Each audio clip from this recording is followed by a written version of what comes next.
देखिए, मैंने प्रकट कहा, सही है कि महिलाएं सिर्फ देह बनी जीती रहने के लिए सदियों से मजबूर की गई हैं। बचपन से मायके में दो हाथ बनी जीती हैं, फिर शादी हो जाती है तो दो हाथ के साथ एक कोख भी बन जाती हैं। उनका दिमाग भी देह का ही हिस्सा बन जाता है। अपना इतना भर उपयोग करता रहे कि वे मिट्टी की माधो बनी कोई नौकरी करती, पति के घर पैसा लाती रहे तो पति खुश। पर जैसे ही वे सोचने का काम करती हैं, दिमाग का इस्तेमाल घर बाहर अपने हक के लिए करने लगती है, आंख की किरकिरी बन जाती है, खास तौर पर पति की आंख की, ससुराल में सभी की आंख की। कहने लगते हैं सबकी, अरे यह तो विद्रोही है, लड़ाकी है, बराबरी की बातें करती है, घर के कामों का जिम्मा अकेले लेती कतराती है, वगैरह वगैरह। तो मेरा मकसद है कि आप यह सब सोच गलत का विरोध करना सीखें। मैं सोच रही थी कि आगे क्या कहूँ, अचानक से शीला मैम बेचैनी से मेरी बात काटती हुई बोली, चलो सखियों, देर हो रही है, लंच टाइम खत्म हो चुका है। मैंने यह मीटिंग बुलाई है तो इसे समय पर खत्म कर देना मेरी जिम्मेदारी है, ताकि मुझ पर यह तोहमत ना लगे कि मैंने महिला दिवस के बहाने ऑफिस का समय बर्बाद किया है। मैं तुरंत उठ गई। लगा कि मुझे तो यहाँ आना ही नहीं चाहिए था। इस समूह से निजात मिलनी चाहिए मुझे, इस ना सोचने वाले समूह से। एक ये सब थी, मेरे ऑफिस की महिलाएं गैर बराबरी के जीवन को समर्पित भाव से एंजॉय करती जीती, और एक पूर्वा बहस नहीं करती, सीधे जो चाहिए होता है ले लेती है, कर दिखाती है। बच्चे को पति के सिर करके घूम रही है ना आराम से बॉस के साथ। भाड़ में जाए महिला दिवस की ये बहसें। मुझे अच्छा भी लगा और बेचैनी भी होने लगी। आखिर मैं कभी क्यों ऐसा नहीं कर पाई, बस बहस करती रही पति से, कभी मन का जी नहीं पाई। आखिर हमारी पीएन दिव्या में और मुझ में क्या अंतर रहा तब। वह भी दिन रात काम से पिसती जीती है, मैं भी। हाँ, मैं उससे थोड़ा ज्यादा कमाती हूँ, पति से बहस कर लेती हूँ, पिटती नहीं हूँ, पर मन का जी का तो नहीं कर पाती ना। क्या मैं कभी बेटी से हटकर कुछ सोच पाई, मन का कुछ कर पाई, अकेले घूम पाई, या कभी रोक पाई पति को कि पूर्वा के साथ यूं ना जाएं? यह मुझे अच्छा नहीं लगेगा। अचानक मुझे इस तथ्य ने फिर से घेर लिया कि पति एक खूबसूरत जूनियर लेडी कुलीग के साथ अकेले हैं। मुझे खींच हुई। यह भी नहीं कि पहुंचकर पत्नी को एक फोन ही कर दे। क्या पता पूर्वा ने पति को फोन किया भी है या नहीं, और उसे कोई फर्क पड़ा भी है या नहीं। मैंने उन्हें मोबाइल पर फोन लगाया। उन्होंने फोन उठा तो लिया, पर तुरंत कहा, वे बहुत बिजी हैं, गाड़ी खड़ी है, उन दोनों समेत कईयों ने घूमने जाना है और वो मुझसे बात करने को रुक नहीं सकते। मेरा दिल डूब गया। कईयों को कि उन दोनों को अकेले? ऐसा तो कोई प्लान पहले से नहीं था कि वहां जाकर शादी के घर रहने की बजाय पूर्वा के साथ चंडीगढ़ घूमेंगे। खैर, अब मैं कर ही क्या सकती थी। कल उनके लौट आने का इंतजार। मुझे पूर्वा के पति पर खींच होने लगी। अजीब आदमी है, पत्नी को इजाजत दे दी कि नन्हे बच्चे को छोड़कर बॉस के साथ घूमे। पता नहीं ये सोच की आधुनिकता है या लचीलेपन के नाम पर रिश्तों का बिखराव।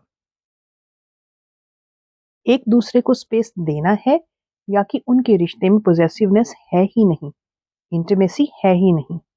शायद उनके रिश्ते वैसे नहीं जैसे मेरी समझ से होने चाहिए। मैं कभी नहीं गई, बेटी को छोड़कर कहीं भी नहीं गई, मूवी देखने तक नहीं। भले ही बेटी की परवरिश में पिता बनकर मेरे पति ने साथ निभाया हो, लेकिन माँ तो माँ ही होती है ना। हर बच्चा सबसे पहले माँ को ढूंढता है, किसी भी जरूरत के लिए। अजीब है यह आधुनिकता, जो मनोरंजन की निजी जरूरतों को बच्चे की जरूरतों पर प्राथमिकता देती है। अजीब है आजकल के युवाओं की मानसिकता कि पत्नी को आराम से बॉस के साथ अकेले घूमने भेज, खुद बच्चा संभालते, चैन नहीं खोते। पर काम तो करना ही था। काम छोड़कर सोचना भी मेरे सिद्धांतों के खिलाफ था। ऑफिस छोड़ने से पहले ही सारे काम समाप्त कर देने की अपनी आदत आज क्यों नहीं छोड़ती। मैंने काम पर ध्यान लगाया और सब कुछ भूल गई। बीच में हर रोज की तरह बेटी को एक फोन जरूर लगाया। यह जानना जरूरी था कि वह सुरक्षित घर पहुंच गई और उसकी परीक्षा कैसी हुई। शाम को घर लौटते भी वही सब सोचती रही।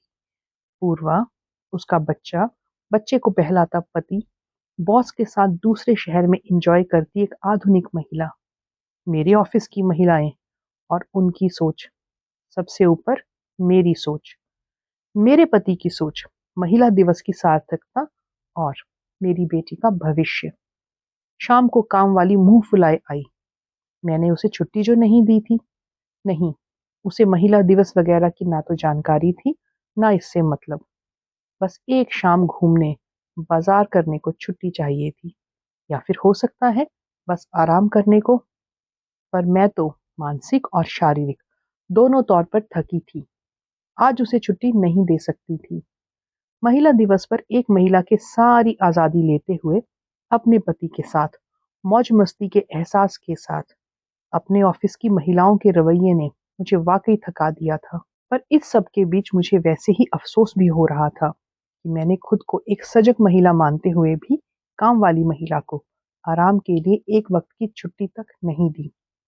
रात हो गई, सारे काम पूरे हो गए, दिन का अंत होने को आया। पति का फोन नहीं आया तो नहीं आया, मैं ही क्यों बार बार फोन करती रहूं। उन्हें भी तो एक बार पता करना चाहिए था कि घर पर सब ठीक है या नहीं। मैं बेचैन होने लगी। क्या पूर्वा के पति को भी किसी बेचैनी ने घेरा है, या उसे कोई परवाह ही नहीं कि पत्नी क्या करती है। जरूर उसका बच्चा अब रात को माँ के लिए रो रहा होगा। पर पूर्वा को कुलीग की शादी में हंसते, ठहाके लगाते, विमेंस डे एंजॉय करते, इस बात का कोई गम नहीं होगा। और अब तो विमेंस डे भी जाने वाला है। महिला के अंदर की माँ, पत्नी, हया, सब जाने मरने वाली है। चली गई हैं, मर चुकी हैं, या फिर वह सब जिंदा है।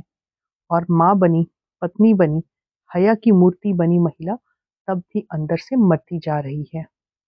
मेरी सोच फिर से वहीं आ अटकी। इस मरती हुई महिला को बचाओ, मैं अपने पति से कहना चाहती हूँ। पर वे तो पूर्वा के साथ हैं, उन्हें तो फर्क ही नहीं पड़ता मेरी सोच से। सारे के सारे पुरुष इस अंदर से मरती हुई महिला को ही तो जश्न का सामान बनाना चाहते हैं। तभी तो कोई एक पूर्वा आजादी की हुलस में बेटे, पति और घर को पीछे छोड़कर निकल लेती है, और कोई एक पुरुष या कई पुरुष इसका बुरा नहीं मानते। तभी तो मेरे ऑफिस की अधिकतर महिलाओं की तरह खुद को आजाद समझती जीती महिलाएं असल में पुरुषों की गुलामी की जिंदगी जीती है। मेरे हाथों ने अनजाने ही पति को फोन लगा दिया। उन्होंने तुरंत उठाया और पूछा, सब ठीक तो है? इतनी रात गए फोन कर रही हो? हाँ, बस ऐसे ही, मैंने कहा। बिस्तर पर बगल की जगह का खालीपन घूर रहा है ना? वे बोले। यहाँ बहुत शोर है, खाना पीना चल रहा है। पूर्वा कहाँ है? मैंने पूछा। यही है, और कहाँ रहेगी? सजी धजी गजब ढा रही है। साड़ी और गहने उस पर खूब फब रहे हैं। रोज तो ऑफिस में जीन्स और कुर्ते में आती है ना। पूरा शहर घूमे दोपहर में। इतना सुंदर शहर और इतना सुंदर गार्डन कभी नहीं देखा। पूर्वा तो किसी किशोरी की तरह एंजॉय कर रही है, और हर थोड़ी देर बाद पति से फोन पर बातें कर रही है।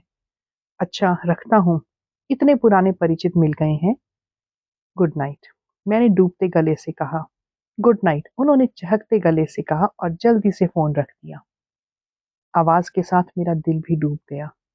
मैंने बिस्तर पर लेटकर आंखें बंद कर ली। ऐसे लगा जैसे मुझे इन फर्जी आधुनिक महिलाओं के हुजूम ने पकड़कर चारों ओर से घेर कर एक गोल घेरे के अंदर डाल दिया है, और मेरे चारों ओर गोल गोल चक्कर लगाती वे गा रही हैं, नाच रही हैं, हंस रही हैं। मैं दर्द, बेचैनी, असहायता की बेचैनी में डूबती जा रही हूँ। वे कह रही हैं कि आज हमारा दिन है, हम नाचेंगे, गाएंगे और खुशी से टल्ले हो जाएंगे। हमें आजादी चाहिए, वे सब चिल्लाई। मुझे तो बस प्रेम करने की आजादी चाहिए, फिर शादी हो या ना हो। एक ने कहा, मुझे तो शादीशुदा होते हुए भी प्रेम की आजादी चाहिए। दूसरी ने कहा, विवाह के वचन और रिश्तों की सच्चाई जाए भाड़ में, मुझे रोटी खा सकने की आजादी चाहिए। खुशी के शोर के बीच एक थकी सी कमजोर आवाज ने कहा तो मैं चौंक गई। मुझे घर से निकल सकने, कमा सकने की आजादी चाहिए। मुझे मन मुताबिक सजने की, मन मुताबिक साथी चुनने की आजादी चाहिए। मुझे तो जो जैसा है उसे ही सहते रहने, कभी बदलने की ना सोचने की आजादी चाहिए। मुझे चाहिए निर्णय की आजादी। मेरे चारों ओर की आवाजें निरंतर तेज होती जा रही थी। मुझे केंद्र में रखकर गोल घेरे में नाच रही उन महिलाओं की गति और आवाजें इतनी तेज होती जा रही है कि मैं लगातार डूब रही हूँ, नीचे और नीचे, रसातल की ओर। अब मैंने कानों को ढक अपना सर हाथों में ले लिया है और सर पकड़कर बैठ गई हूँ। मैं भाग जाना चाहती हूँ इन सारी सोच से, सर दर्द से, मदर टेरेसा, पामेला बोर्डस और मर्लिन मुनरो से, शकीरा से, शीला मैम, तुहिना, दिव्या, अनीता, श्रेया से। मैं मेघा पाटकर, किरण बेदी और वृंदा करात से भी भाग जाना चाहती हूँ। मैं इस शिकंजे को तोड़कर सब कुछ उलट पुलट करके महिला को बचा लेना चाहती हूँ। मैं अपनी बेटी के पनप सकने के लिए एक स्वस्थ माहौल बनाना चाहती हूँ। मैं पूर्वा को शादी के उत्सव से उठाकर उसे बेटे की बगल में पटक देना चाहती हूँ। मैं सुनीता और श्रेया को वैचारिक रूप से झकझोर जगा देना चाहती हूँ। मैं महिला दिवस पर चेन एसएमएस भेजने वाली हर महिला को असुविधाजनक सोच और कर्मों से बचने के लिए कटघरे में खड़ा करना चाहती हूँ। मैं उन तमाम बेड़ियों को अभी ही काट देना चाहती हूँ जो मेरी बिटिया के पाँव में पड़ने वाली हैं।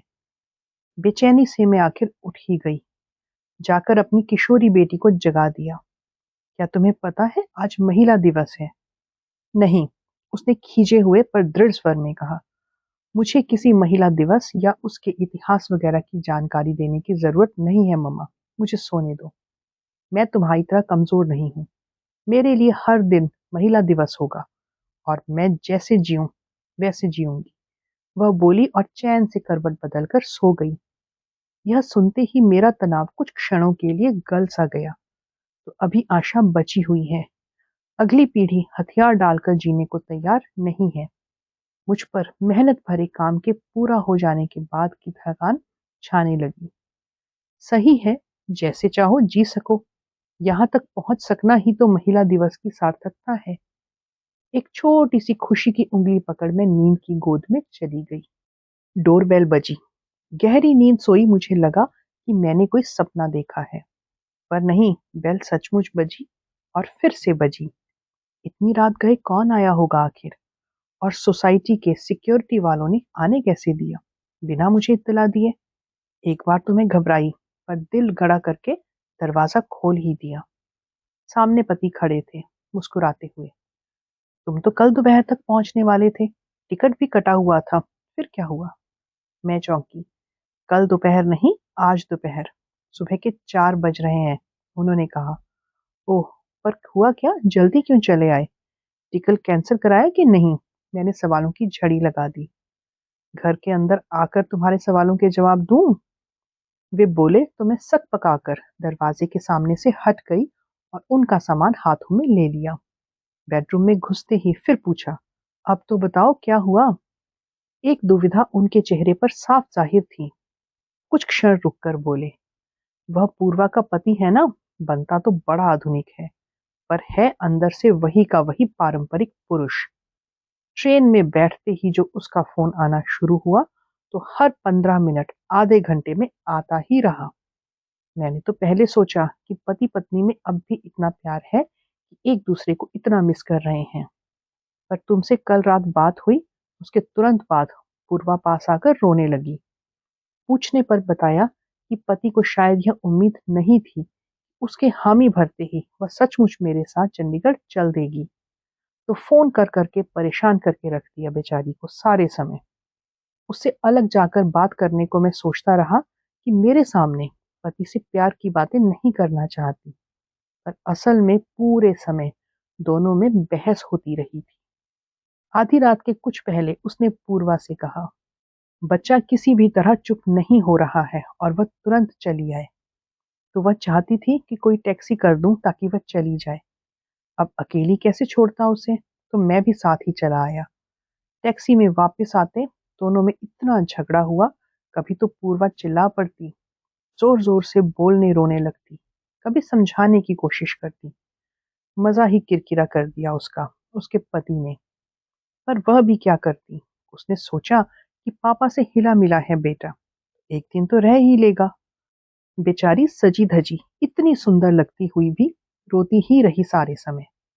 इतनी रात किसी को कार लेने के लिए जगा नहीं सकती थी, तो मैंने उसे टैक्सी से उसके घर तक छोड़ा, घर के अंदर तक। कार बाद में उठा लेगी। बच्चा तो सचमुच जगा हुआ था, या फिर हो सकता है कि रोज ही इस वक्त जगता हो।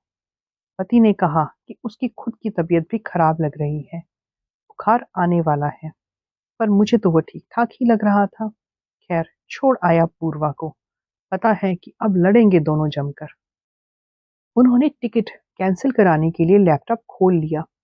मैं अपने अंदर का विश्लेषण करती रही, दुविधा में खड़ी रही। कायदे से तो मुझे खुश होना चाहिए था, आखिर नन्हे बच्चे को छोड़कर जाने के बारे में मेरी सोच सही जो निकली।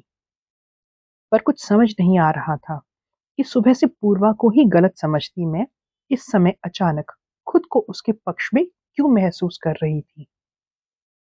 उसके अंदर की मदर टेरेसा पर हावी मर्लिन मुनरो अब मुझे साल क्यों नहीं रही थी। क्यों गलत लग रहा था मुझे उसके पति का बर्ताव। गुस्सा था कि तो एक दिन तो जज्ब कर लेता भला, आदमी मेरी तरह कुछ प्रकट नहीं करता।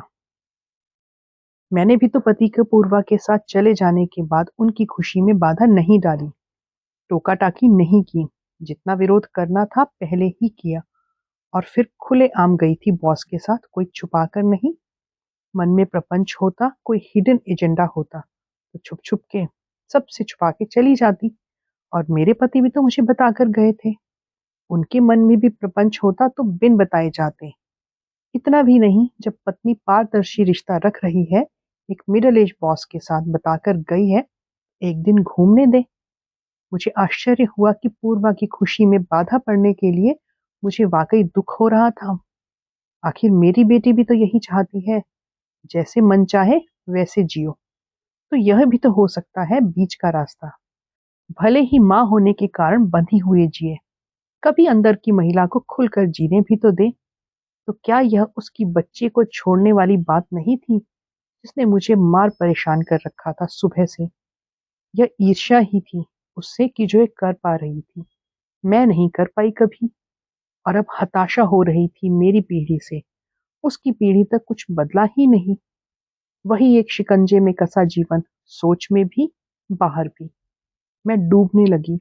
शायद मैं यह चाहती थी कि पूर्वा जाए तो, और बच्चे को साथ लेकर जाए। वह आजादी के नाम पर रिश्तों में आजादी लेने वाले उस समूह का हिस्सा साबित ना हो जो मुझ जैसी औरतों को शर्मिंदा कर देता है। उसके और मेरे पति के अगल बगल के कमरों में रहते बीच की दीवार ढह ना जाए।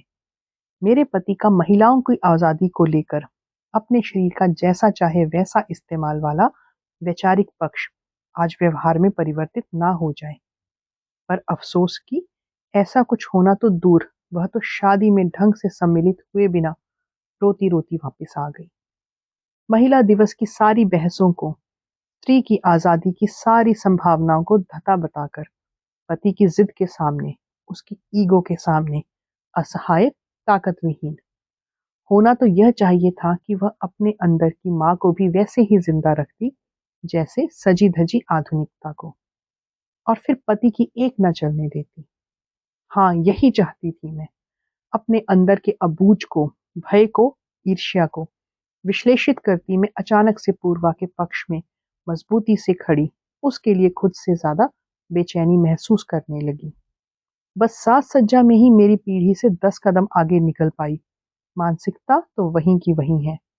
पति को अपनी सहूलियत के हिसाब से ढाल लेना, ना इसके बस में ना मेरे। तो क्या कुछ भी नहीं बदलेगा कभी? हमेशा स्त्री ही मैनिपुलेट होती रहेगी। मैं बहस करती हुई बैल बनी जीऊंगी, और दिव्या बिना बहस किए। और पूर्वा एक दिन के लिए निकलने की हिम्मत दिखाकर भी रोती हुई वापस आएगी। मन हुआ पति से खूब लड़ूं। इन बहस का अंत क्या होना था? आखिर क्या बदलना था इससे? पर बेचैनी इतनी ज्यादा थी कि ना चाहकर भी बोल ही पड़ी मैं। इतना गुस्सा आ रहा है पूर्वा के पति पर कि क्या बताऊं। और तुमने ही क्या कर लिया? स्त्री आजादी के फतवे लहराकर साथ ले आए थे ना, तो रोक क्यों नहीं पाए कल तक? क्या अब भी कोई महिला माँ बन गई तो मेरी पीढ़ी की महिलाओं की तरह घूमना फिरना, जिंदगी जीना छोड़कर ही जिए? अच्छा लगेगा क्या कि महिलाएं पीढ़ी दर पीढ़ी एक जैसा जीवन जिए, पति और बच्चों के गिर्द घूमता, उनकी ही सोच सुविधा के अनुसार चलता जीवन? अपने लिए, अपने मन का कुछ हो ही नहीं उनके जीवन में। ठीक है कि पूर्वा को बच्चे को लेकर जाना चाहिए था, पर पति एक दिन बच्चा नहीं संभाल सकता? एक दिन पत्नी को जिम्मेदारियों से मुक्त नहीं कर सकता? एक दिन पत्नी को खुश नहीं देख सकता? नहीं जाने देना था तो उसे पहले ही रोक लेता। जब एक बार जाने दे दिया तब दिन भर का नाटक कैसा? फिर अचानक से मुझे पूर्वा के पक्ष में बोलती पा आश्चर्य से मेरे पति मुझे देखते रह गए। पर मुझे उससे क्या फर्क पड़ना था? मैं कुड़ती हुई बिस्तर पर लेटकर फिर से सोने की कोशिश करने लगी। तो दोस्तों, ये थी आज की कहानी। कहानी कैसी लगी हमें कमेंट करके ज़रूर बताइएगा। अगर कहानी अच्छी लगी तो इसे लाइक कीजिए और शेयर कीजिए। और ऐसी ही और बेहतरीन कहानियाँ सुनने के लिए चैनल से जुड़े रहिए। तो मिलती हूँ फिर से एक नई कहानी के साथ। तब तक अपना ध्यान रखिए। धन्यवाद।